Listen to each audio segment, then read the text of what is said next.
Good day and good evening sa mga listeners ng aming programa. Pakinggan po natin ang last part ng ating story. Batid ni Jeff na siya ang may kagagawan at ama ng dinadala ni Mayan. Ngunit talaga sigurong mahal din naman ni Raul ang dalaga, kaya't inako na lamang nito ang responsibilidad. O marahil, ay baka naman napaniwala rin ni Mayan na si Raul nga ang ama ng nasa sinapupunan nito. Nagpasya na lamang si Jeff na tumulak sa US at doon na muna manirahan para tuluyang makalimutan si Mayan. Bilang ama ni Jeff, naintindihan ko naman yun, kaya pinayagan ko siya na manatili muna sa US. Anyway, gumawa ako ng paraan para magkaroon ng branch ang office namin doon at upang ito ang pagkaabalahan doon ni Jeff. Lumipas ang mahabang panahon, 10 years to be exact. Biglang tumawag sa akin si Jeff at talaga namang napakasaya nito at nagbalita na may plano na siyang magpakasal sa kanyang naging girlfriend sa States for 2 years na. Isa itong Pilipina at talagang mahal na mahal niya to. Sinadya niya raw itong ilihim sa akin para daw sorpresahin ako. Sayang nga lang at pumanaw na ang kanyang mommy 3 years ago. Pauwi niya raw dito ang kanyang kasintahan sa Pilipinas para magbakasyon ng 2 weeks at nang sa ganon ay makilala ko raw ng lubusan at sabay na lang daw kaming bumalik sa States ng GF niya at diretso na sa wedding. Hindi na raw sasama si Jeff sa Pinas para asikasuhin ang ibang details ng kanilang kasal sa US. Successful nurse daw itong magiging future wife niya. At ako na lang daw ang bahalang mag-interview pagdating dito sa Pilipinas. Wala na rin daw kamag-anak ito sa Pilipinas at ulila na rin ang lubusan. Kung kaya sa bahay daw talaga namin ito magi-stay for the entire 2 weeks. Siya nga pala, 27 years old na pala yung girl. Araw ng arrival. Ngunit hindi ko maipaliwanag kung bakit very excited akong salubungin ang girlfriend ng anak ko sa airport.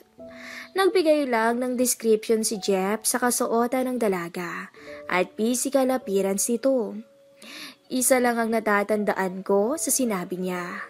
Sobrang ganda raw nito. Alam ko naman ang taste ni Jeff at halos pares lang talaga kami ng standard pagdating sa babae, kaya hindi na ako nagtataka.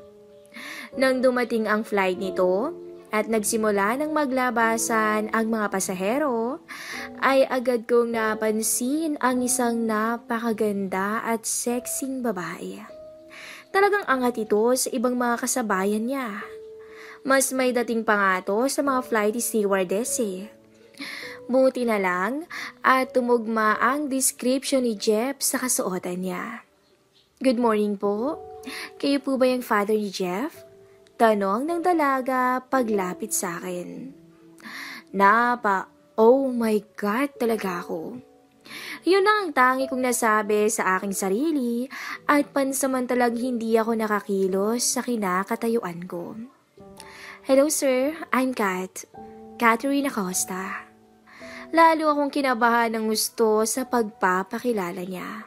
Tama, sikat. Sikat nga siya. Bulong ko sa sarili ko. Hindi niya na marahil ako matandaan dahil sa katagalan na at talagang hindi niya naman ako siguro gaanong tinitignan nun. Hindi muna ako nagpahalata na kilala ko siya at ipinangako ko sa aking sarili na hindi ako aamin kung sakaling mamukhaan niya ako. Oo, ako nga. Humalik si Kat sa aking pisngi at sabay naming tinungo ang aking sasakyan. Kinamusta ko ang flight niya at okay naman daw. Hindi ko maipaliwanag talaga ang nararamdaman ko. Parang naging sariwa ang lahat-lahat sa akin. Lalo na yung mga sandaling natikman ko siya nung 18 pa lang siya. Pero ngayon, mas iba na sikat. Mas lalong gumanda at parang model na ang dating. Tandang-tanda ko pa noon. 18 years old lang siya nang madala ko siya sa kama. Sadya atang mapagbiro ang tadhana eh. Bakit siya pa? Bakit? Dapat ko ba tong sabihin sa anak ko? Sa may room ni Jeff ko, pinatuloy si Kat, nakatabi rin naman ng room ko. Isa na lang ang maid namin, si Manang Rosa, at medyo may katandaan na rin. Hinayaan ko munang magpahinga si Kat at gabi na siya nung magising. Habang nagdi-dinner kami, ay sinimulan kong magtanong kay Kat kung paano sila nagkakilala ni Jeff. Dahil ang alam ko, talagang kapuspalad sila nang huli kaming magkita. Sinabi niya na may isang taong nagmagandang loob ang nagbigay tulong pinansyal sa kanya kung kaya't narating niya ang status niya ngayon. Hindi ko na pinadetalye dahil alam ko namang ako yung tinutukoy niya. Nag-aral daw siya ng mabuti at pilit na tinapos ito hanggang sa nagbakasakali siyang mag-apply bilang isang nurse sa isang sikat na ospital nang makapasa ito sa board exam sa Manila. At nang medyo nagka-experience ay sinubukan niyang mga ibang bansa hanggang makarating siya sa States. Nalaman ko rin na napaopera niya ang kanyang ina subalit hindi rin ito nagtagal dahil na rin sa katandaan at ito nga ay pumanaw rin kaagad. Lihim akong humanga sa kanyang determinasyon sa buhay at natutuwa ako dahil ginamit niya ng tama ang perang ibinigay ko sa kanya. Almost nakaka 1 week na siya rito. Wala kaming ginawa kundi mag-shopping, mamasyal, kumain sa labas at kung minsan ay sa office lang siya at tumutulong sa ibang paperworks doon. From time to time naman kung tumawag si Jeff sa kanya para mangumusta. Saturday, naisipan kong yayain si Kat sa rest house namin sa Tagaytay na agad naman niyang pinaunlakan.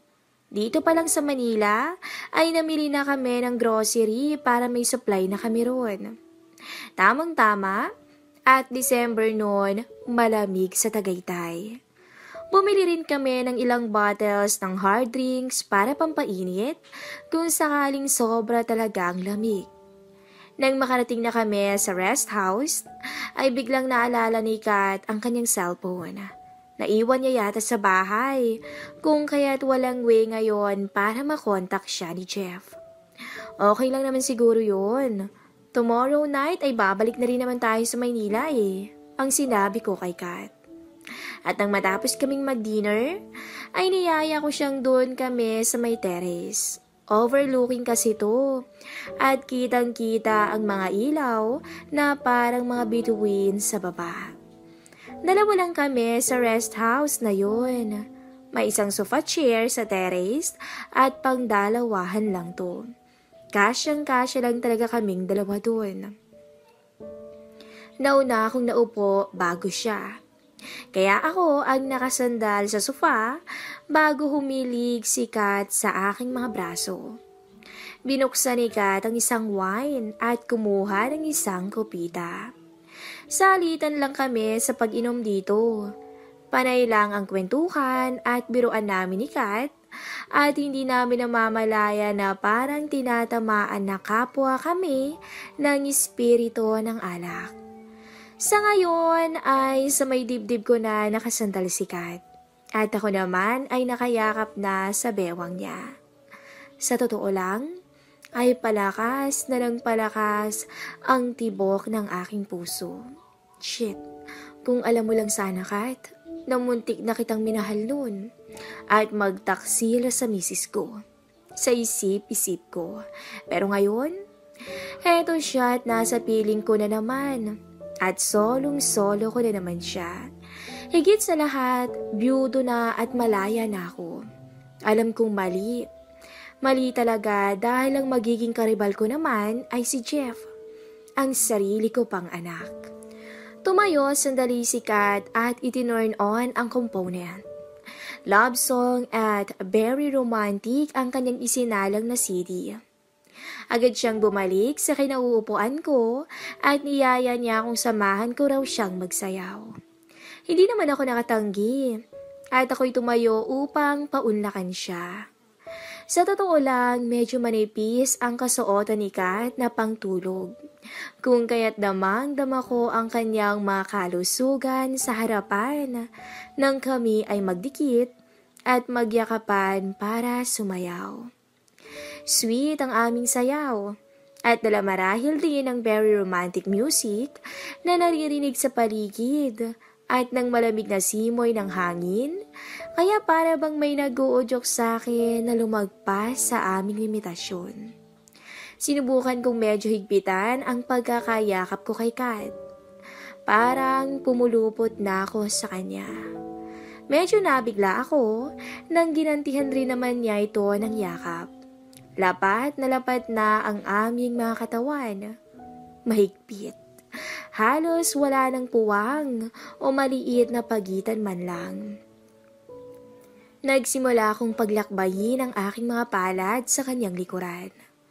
Maraan ko tong hinaplos, paulit-ulit. Patuloy namang pinahihintulutan ako ni Kat sa ginagawa ko. Ramdam ko rin ang pagbilis ng tibok ng puso ni Kat sa mga oras na yon. Ano kaya ang nasa isip niya? Ilang sandali pa ay dumako na sa kanyang batok ang aking mga kamay. Hinawakan ko to at marahan kong iniangat at itinapat ang aking mukha sa kanya. Matagal ko siyang tinitigan at doon ko napansin ang mga mata ni Kat na parang nangungusap at may pagtugon sa mga susunod ko pang gagawin. Sinubukan kong dampian ng halik ang kanyang mapupulang labi at nagulat na lang ako nang hindi siya umilag. Sa pagkakataong to, ay medyo napatagal kami ng palita na tila bumuhay na nga sa aking kapilyuhan. Magulo ang aking isipan ng oras na yon. Parang nag-aatubili ako sa aking mga kilos dahil batid kong ilang araw na lang at magiging manugang ko na si Kat. Ngunit sa kabila nito, sumisigaw ang aking puso na ako ang nauna kay Kat bago ang aking anak. Sa tingin ko ay mahal ko ang babaeng to.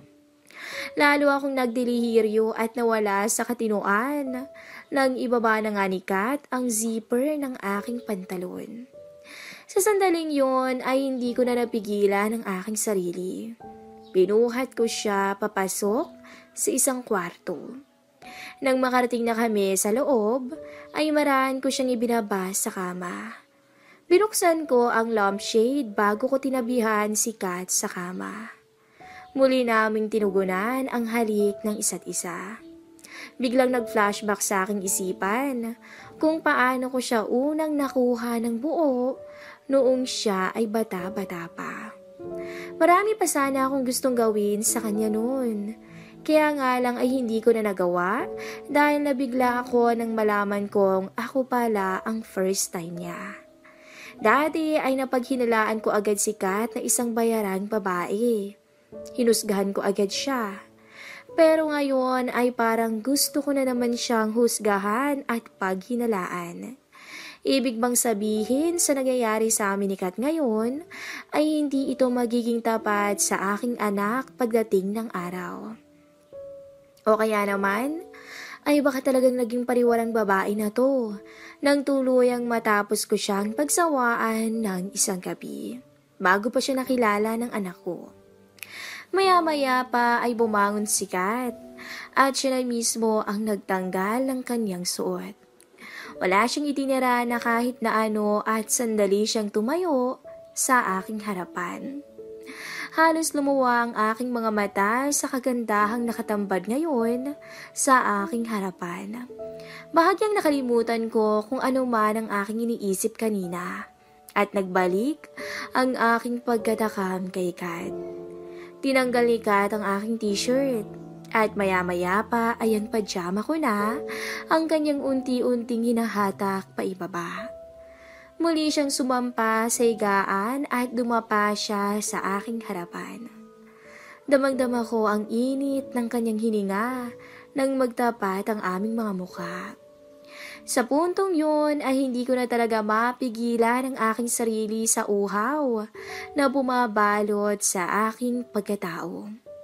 Wala na sa akin ang ibig sabihin ng delikadesa at pilit kong kinalimutan na magiging misis na ito ni Jeff na aking anak. Agad ko siyang inihiga sa kama at dali-dali kong ibinukas ang kanyang binti at wala ng paligoy-ligoy na kinuha ang para sa akin. Napayakap na lang si Kat at napakagatlabi nang maramdaman ang pag-iisa naming dalawa. Halos mumuti ang mga mata nito sa sobrang aliw na natatamasa sa akin. Todo bigay sa isa't isa. At parehong nawala na sa isip namin na ilang araw na lang ay ikakasal na siya sa aking anak. Nang makontento kami sa isa't isa, ay bumangon ako upang kumuha ng maiinom. Inayos ni Kat ang sarili at umupo at sumandal sa headboard. Tinabihan ko siya at inalok ng maiinom. Maya-maya pa ay nagsimula siyang magsalita. Sir, thank you sa mga tulong mo sa amin ng aking nanay noon. Bigla akong napatayo sa sinabi ni Kat. Parang gusto kong atakihin sa puso nang malaman kong alam na pala ni Kat ang katauhan ko. Kumbaga, planado na pala lahat ang pangyayaring to. Bigla niya akong niyakap at medyo lumuha siya. At doon, nagtapat sa akin si Kat ng buong katotohanan. Matapos pala nang may nangyari sa amin noon, ay dumiretso siya agad ng ospital upang kausapin niya ang doktor na mag-oopera sa kanyang ina. Ngunit mas pinayuhan siya na kung may sapat lang din naman na pera siya, ay mas mabuti pang sa Maynila na lamang nila dalhin ang kanyang nanay, kung saan ay mas malalapatan pa to ng mas maayos na treatment dahil nasa Maynila ang mga kompletong facilities. Kaya naman agad bumiyahe sila Kat at ang nanay niya. Nasa Maynila na sila noon at doon na niya napansin na may mga perang nakalagay sa bag niya bukod sa 100K. Sa una ay inakala niya itong nagkamali ako sa paglagay noon sa bag niya. Ngunit nang mabasa niya ang note ko ay napaiyak na lamang siya at nais na magpasalamat sana sa akin. Subalit wala talaga siyang idea kung saan na rin ako hahanapin. Hindi niya raw malilimutan ang aking muka dahil ako raw kasi ang nakauna sa kanyang pinakaiingatan. Pilit din daw niya akong hinanap noon upang magpasalamat ng marami. Kaya lang ay hindi niya talaga ako matuntun. Nito lang 4 years ago niya nalaman kung saan ako matatagpuan. Minsan kasing nagkasakit at na-confine si Jeff sa ospital na kanyang pinagtatrabahuhan sa States. At hindi sinasadyang nabasa niya ang buo at kompletong record ni Jeff at kahit unang beses pa lang daw niya itong nakita, ay parang nakita niya raw ako kasi halos kamukhang kamukha ko raw ang anak ko. Lalo pang na-confirm ni Kat nang makita niya sa record ang pangalan ko na ama ni Jeff. Sa una ay nakipagkaibigan sa kanya si Jeff dahil sa kanya ito na-assign. Hanggang sa ligawan at sagutin niya to after 2 years na panliligaw. Nanatiling tahimik at walang anumang kinuwento kay Jeff si Kat. Para sa kanya, ay sapat na tuwing makikita niya si Jeff, ay parang ako na rin daw ang kasama niya. Minsan nga ay nagtataka si Jeff kung bakit raw panay ang thank you ni Kat sa kanya. Tumatawa na lamang si Kat at nagsasabing huwag na siyang tanungin at tanggapin na lamang niya ang pasasalamat nito. May nangyari na rin sa kanila ni Jeff sa tagal na ng pagiging magsyota nila. Pero mga 2 beses pa lang daw yun. Nang minsang matulog si Jeff sa apartment niya at nang mag-out of town sila dati. Parang kay Jeff na lang binuhos ni Kat ang lahat ng pasasalamat na ukol sana sa akin. At wala na sanang balak pa si Kat na makita ako ng personal, ngunit hindi talaga pwede yun. Magkikita at magkikita pa rin kami sa ayaw o sa gusto namin. Kaya nang minsan tumawag ako kay Jeff at nang makausap ko ito ay nagsuggest kunwari si Kat na gusto niya raw makilala ng gusto ang ama nito sa personal na siya namang ikinatuwa ni Jeff. At ganon nga ang nangyari kung bakit narito siya sa Maynila at kapiling ko ngayon. Niyakap ko ng mahigpit si Kat at pinunasan ang kanyang mga luha. Sinabi ko sa kanyang hinanap ko siya noon dahil talagang nagkaroon siya ng lugar sa puso ko. Yun nga lang, may asawa pa ako noon. Ganon din daw pala si Kat na kahit papaano ay tinamaan din sa akin. Naging crush niya pala ako nung una niya akong makita bilang judge sa contest na kanyang sinalihan. Ngunit hindi lang siya nagpahalata. Magaling lang talagang magkunwari si Kat na hindi niya ako kilala. Pero ngayon, heto at magkayakap kaming dalawa at kakatapos lang naming pagsaluhan ang isang pagniniig na punong-puno ng pag-ibig. Nakakatawa nga lang ang sitwasyon nang sinabi niyang mahal na niya ako. Ngunit mahal din niya si Jeff na aking anak. Ganon din ang naging tugon ko sa kanya, na mahal ko siya at mahal ko rin si Jeff bilang anak. Wala isa man sa amin ni Kat ang kayang magpaubaya sa mga sandaling yun at ayaw na naming mawalay sana sa isa't isa. Ngunit ayaw din naman naming masaktan muli si Jeff dahil minsan na tong nasakta ng labis dahil kay Mayan. Mahirap talaga ang sitwasyon namin. Kinabukasan ay lumuwas na kami ni Kat sa Maynila. Nakausap niya si Jeff dahil nag-aalala ito na walang sumasagot sa cellphone nito nang tawagan siya. Nagkamustahan lang ang dalawa, ngunit sa totoo lang ay may kaunting selos akong naramdaman nang sambitin ni Kat ang I love you. I love you kay Jeff bago matapos ang kanilang pag-uusap. Napansin ako ni Kat at medyo nilambing niya ako. Uy, anak mo yun? Come on! Bakit bigla kang nalungkot? Tanong sa akin ni Kat. Ilang saglit lang ay naging okay rin ako dahil nilambing niya ako sa isang napakatamis na halik at sabay hinatak niya ako papasok sa kwarto ko at muli na naman naming pinagsaluhan ang masasabi na nating bawal na pag-ibig. Hinawakan ko ang magkabila niyang mga kamay at pinaghiwalay ko to na para bang nakapako sa krus. Pinaglayo ko ang magkabila niyang paa at doon sa ganoong pwesto namin tinungo ang rurok. Parang mababaliw na si Kat sa tindi ng tinatamasa ng oras na yun. At ang mga tinig naming dalawa ang nagsisilbing musika sa loob ng aking silid. Kapwa kami masaya pagkatapos bago kami nagtungo sa aking opisina. Huling araw na at kinabukasan ay tutungo na kami sa States upang magpakasal na si Kat at si Jeff. Nasa eroplano na kami at ilang oras na lang ay lalanding na kami. Magkahalong saya at lungkot ang aking nadarama. Muli ko na uling makikita ang aking anak na si Jeff. Ngunit kapalit naman ito ay ang pagpaparaya ko kay Kat sa kanya. Mahigpit na mahigpit kaming magkayakap ni Kat sa upuan dahil alam naming pareho na baka tuluyan ng magkaroon ng hangganan ang aming relasyon. Nang makasal si Jeff at Kat, ay pansamantalang doon muna ako tumuloy sa sariling bahay nila ni Jeff. Halos mamatay ako sa selo sa nakikita kong paglalambingan nila. Lalo na nang sumapit ang gabi at nang pumasok na sila ng room nila.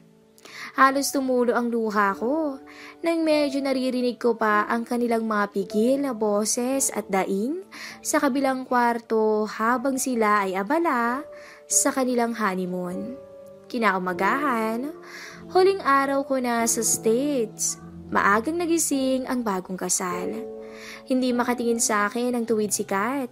Marahil ay baka nag-iingat lang na may mapansin si Jeff o baka makahalata to. Nang matapos kaming mag-almusal, ay nagpaalam na si Jeff at pupunta na sa kanyang trabaho. Binilinan niya si Kat na asikasuhin muna ako dahil paalis na nga ako mamayang gabi pabalik ng Pilipinas. Hinatid naming pareho sa gate si Jeff at nang makalayo na ang kotse ni Jeff, ay pumasok na kami ni Kat sa loob. Pagkasara namin ng pinto ni Kat, ay kapo kami agad nagyakapan at binigyan ko si Kat ng isang matinding halik. Para kaming sabik na sabik sa isa't isa. I love you, Kat. I love you so much. Ang sabi ko kay Kat habang patuloy pa rin ako sa paghalik sa kanya. I love you too. Tugon din niya sa akin. Mabilis kong tinanggal ang lahat ng suot niya. Animo ay parang naghahabol kami ng oras sa ikinikilos namin. Marahil ay excited lang talaga kami sa isa't isa. Hinata ko siya papuntang sala na kung saan ay inihiga ko agad siya sa carpet at sabay pumwesto agad para muling angkinin ang aking ngayon ay manugang na. Nakatatlo pa kami bago kami nag-ayos at nakontento sa isa't isa. Lumipas ang ilang oras at nasa airport na kaming tatlo dahil inihatid ako ni Jeff at Kat. Ayaw kong tumitig kay Kat dahil napansin kong medyo namumugto na ang mga mata nito. Ganon din kasi ako. Buti na lang at iba ang interpretasyon ni Jeff sa kinikilos naming magbiyanan. Ingat na lang po, Dad. Ang sabi ni Jeff sabay mano sa akin. Ngunit si Kat ay lumapit sa akin at humarik sa aking pisngi, sabay sabing, "Take care of yourself, Daddy." And, "Thank you, sir." Sabay ngiti na puno ng kahulugan. Agad akong tumalima at pumasok na sa loob upang sumakay na sa eroplano. Dito na ako napaiyak. Hindi ko akalain na lubos akong mapapamahal sa asawa ng aking anak. Pilit akong nagparaya at kinalimutan ng lahat nang namagitan sa amin ni Kat para sa anak ko. Alam kong masakit, pero yun na ang huling sandaling makakasama ko si Kat na parang isang tunay na asawa. Sa ngayon ay may isang anak na sila ni Jeff. Ang hindi nga lang sigurado, kanino nga ba? O sino ba talaga ang ama ng bata? Siguro ay kayo na lang ang humusga. Hanggang dito na lang po ang aking kwento. Sa mga nakarelate, ay huwag pong kakalimutan na mag-comment at suportahan na rin po ang ating channel.